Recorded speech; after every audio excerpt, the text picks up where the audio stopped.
नमस्कार दोस्तों, आप सबका एक बार फिर से हमारे YouTube चैनल पर हार्दिक स्वागत। मैं आपका दोस्त विवेक होगा।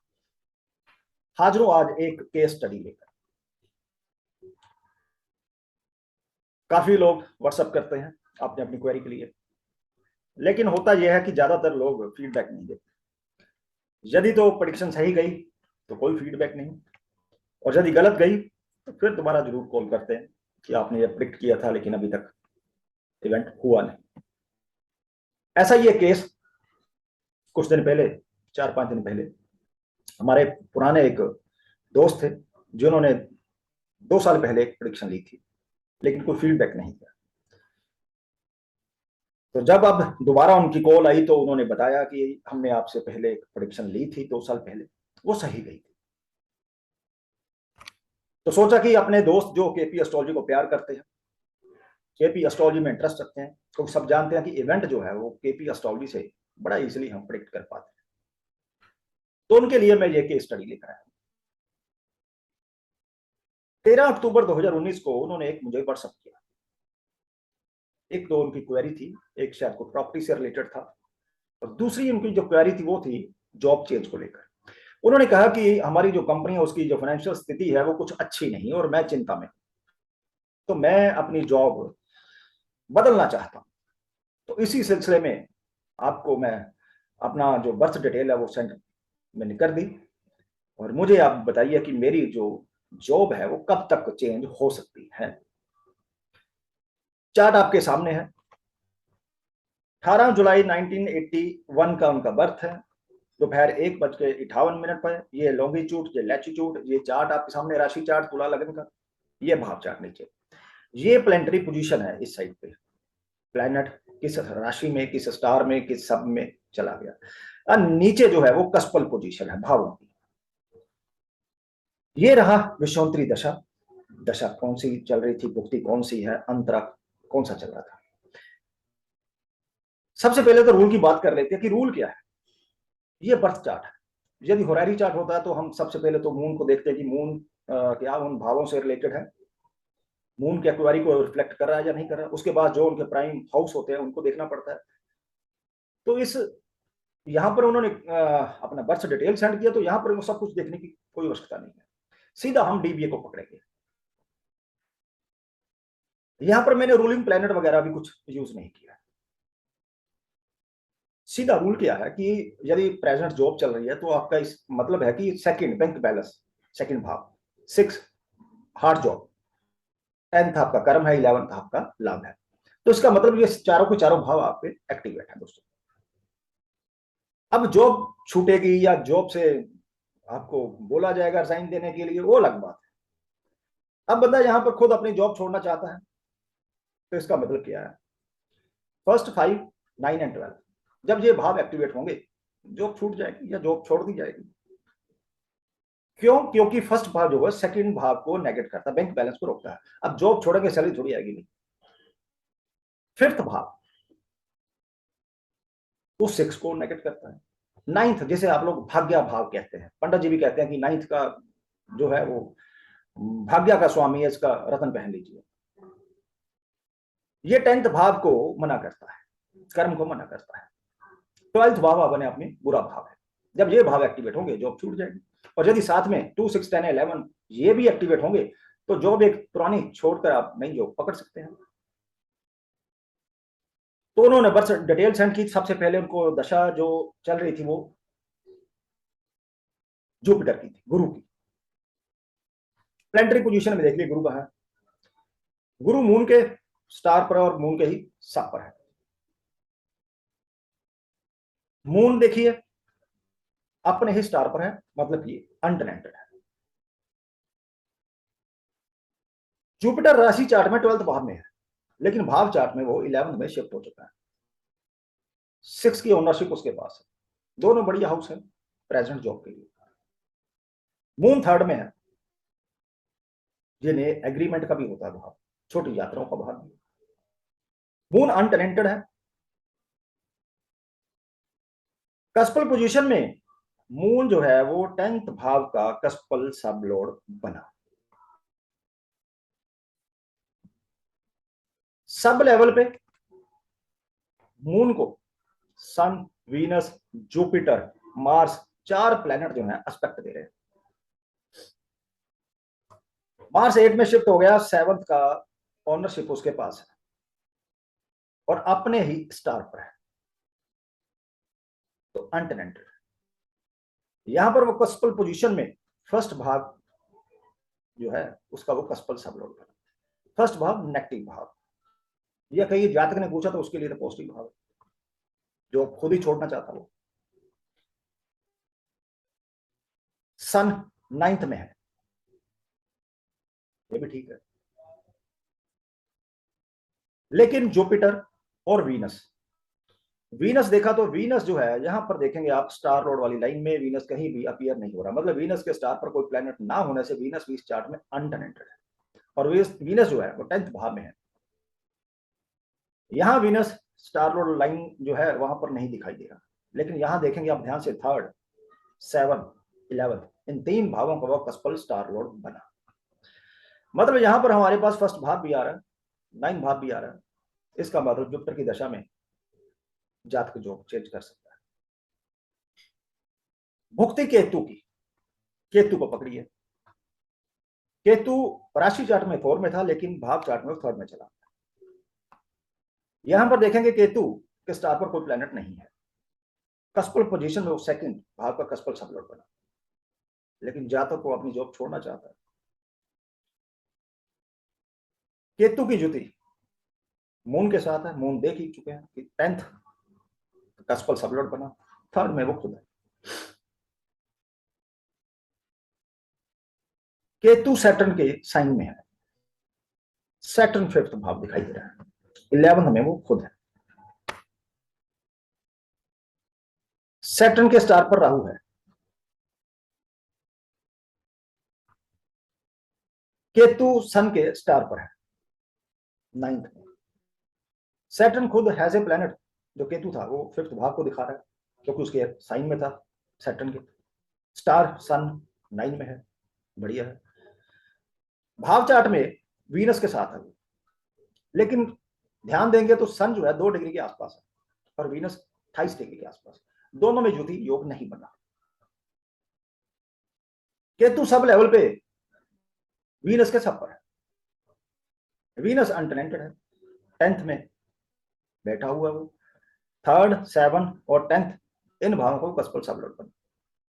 वीनस की युति नहीं है सन के साथ, एस्पेक्ट कोई आ नहीं रहा, सिर्फ और सिर्फ मून का आ रहा है, लेकिन मून 3rd में और 10th भाव का कस्पल सबलोड बना।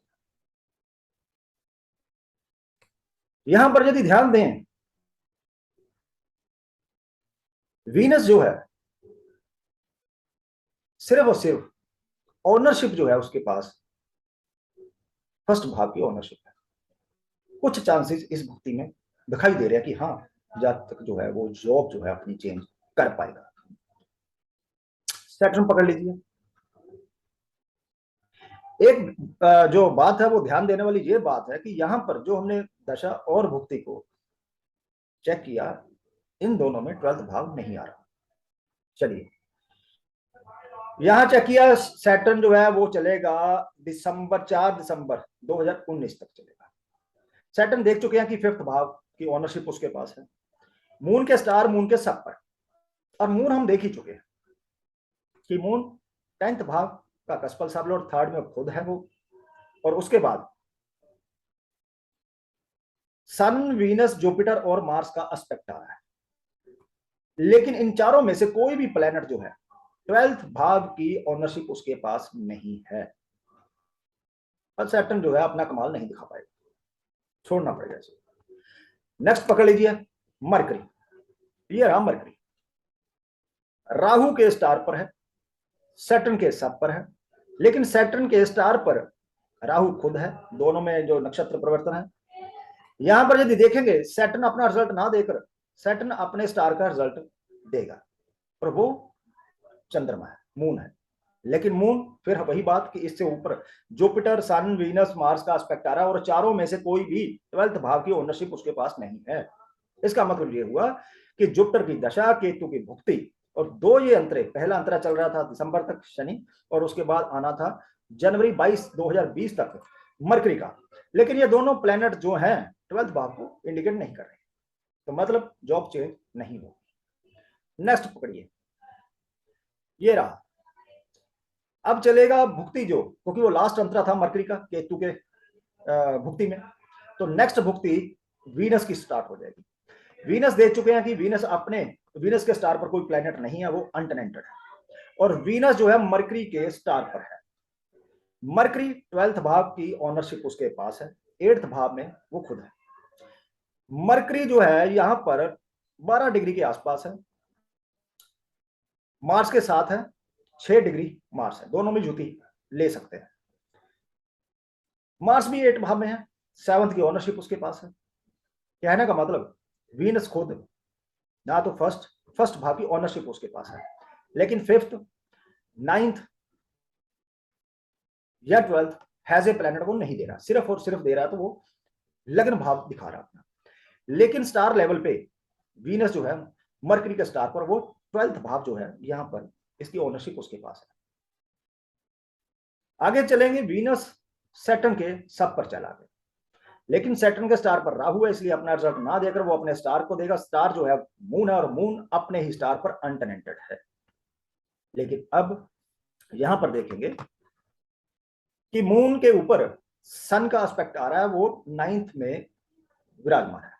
इसका मतलब ये हुआ कि यहाँ पर फर्स्ट भी आ रहा है, 9 भी आ रहा है। वीनस की भुक्ति में कुछ जलवा हो सकता है, जॉब चेंज हो सकती है, लेकिन क्योंकि जो भाव हमें चाहिए 2, 6, 10, 11 सारे भाव वो दशा तो दे रहा है, लेकिन साथ में जो हमें नेगेटिव भाव चाहिए 1st 5, 9 और 12 वो पूरे के पूरे नहीं आ रहे, इसलिए वीनस का अंतरा हम नहीं लेंगे, हम लेंगे सन। अब सन को देखिए, सन जो है 9 में है, जुपिटर के स्टार पर है। जुपिटर इस चार्ट में 10 डिग्री के आसपास है, जुपिटर सैटर्न के साथ है, 11th डिग्री के आसपास है, दोनों में युति योग है, और सैटर्न जो है वो 5th भाव की ओनरशिप उसके पास है। यहां पर देखेंगे राहु सब लेवल पे, राहु देखिए सन और वीनस उसके साथ है, तो उनका भी रिजल्ट देगा वो, और उसके बाद वो मून के साइन में है, उनका भी रिजल्ट देगा वो। उसके बाद राहु जो सब लेवल पे आ रहा है, वो आगे अपने सैटर्न के स्टार पर है, सैटर्न के पास 5th भाव की ऑनरशिप है।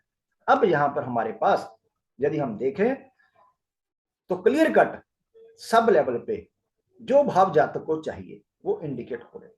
इसका मतलब ये हुआ जुपिटर की दशा में, वीनस की भुक्ति में, सन के अंतरा में जातक जॉब चेंज कर सकता है। ये डीबीएन दशा भुक्ति अंतर जुपिटर वीनस सन ये चलेगी 2 जुलाई 2020 से लेकर 20 अगस्त 2020 तक। इस समय में जातक अपनी जॉब चेंज करने में सफल रह सकता है। अब देखिए आगे, अब यहां पर 2 जुलाई इसको भरिए आप, यहां पर ये लीजिए,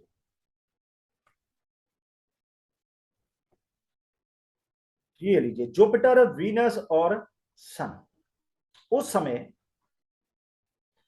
सन जो है वो राहु के स्टार पर चल रहा था, और राहु गोचर में 9th भाव में चल रहा था।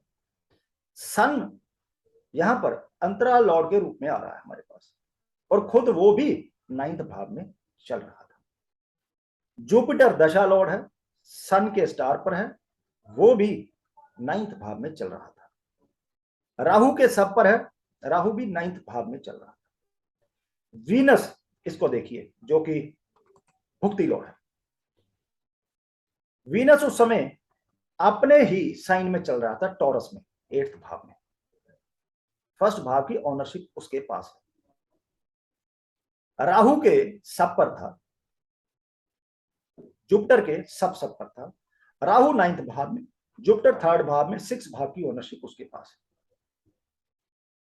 कहने का मतलब यह हुआ कि जब हम लोग डीवीए सेलेक्ट कर लेते हैं दोस्तों, उसके बाद हमें गोचर पकड़ना है, जो भी भाव हमें चाहिए वो डीवीए लॉर्ड खुद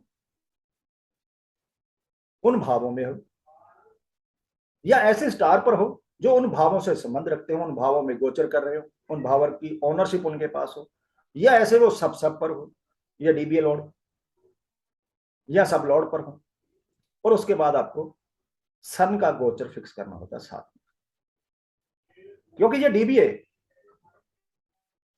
यहां पर यदि देखें, हमारे पास लगभग 1.5 महीने से ऊपर का समय आ रहा है। यहां पर यदि हम देखेंगे, एक चीज नोट करने वाली है, सन का जो गोचर था, सन यहां पर मिथुन राशि में है दोस्तों। मिथुन राशि में वो राहु के स्टार पर है। राहु के बाद गुरु का स्टार आएगा इसमें 3 डिग्री 20 मिनट, लेकिन गुरु थर्ड में है, 6 भाव की ओनरशिप उसके पास है। उसके बाद वो अपना राशि बदल लेगा, यहां से कर्क में चला जाएगा। कर्क में 10 दिन 10 डिग्री तक वो गुरु के नक्षत्र पर है। और उसके बाद यहां पर 3 नक्षत्र पड़ते हैं, गुरु का, शनि का, बुध।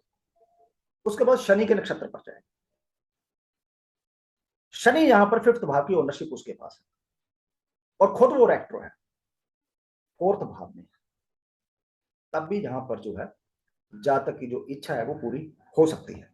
या फिर उसके बाद वो बुध के नक्षत्र पर जाएगा, लेकिन गोचर में देखना पड़ेगा उस समय बुध यहां से निकलकर कहीं 10th भाव में जा रहा है। चला भी जाए तब भी कुछ नहीं है, क्योंकि 12th भाव की ओनरशिप उसके पास है। तो ये सब आप देखकर इस डीबीए को जो ये समय है 1.5 महीने से ऊपर का, इसको सन का जो गोचर है वो फिक्स करेंगे। तो आप जानते हैं कि सन जो है एक नक्षत्र में कम से कम 3 दिन गोचर करता है, ज्यादा से ज्यादा 13 दिन गोचर करता है। तो डीबीए पहले पकड़िए, उसके बाद गोचर पकड़िए, उसके बाद सूर्य को पकड़िए। तो आप बहुत ही एक शॉर्ट समय निकालकर सामने वाले को दे सकते हैं कि इस समय में ये इवेंट जो है हो सकता है।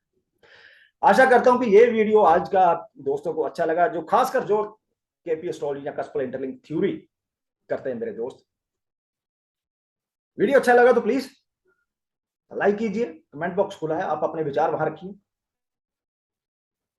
और ज्यादा से ज्यादा शेयर कीजिए। जल्द ही मिलते हैं एक और नई जानकारी को लेकर, तब तक के लिए नमस्कार।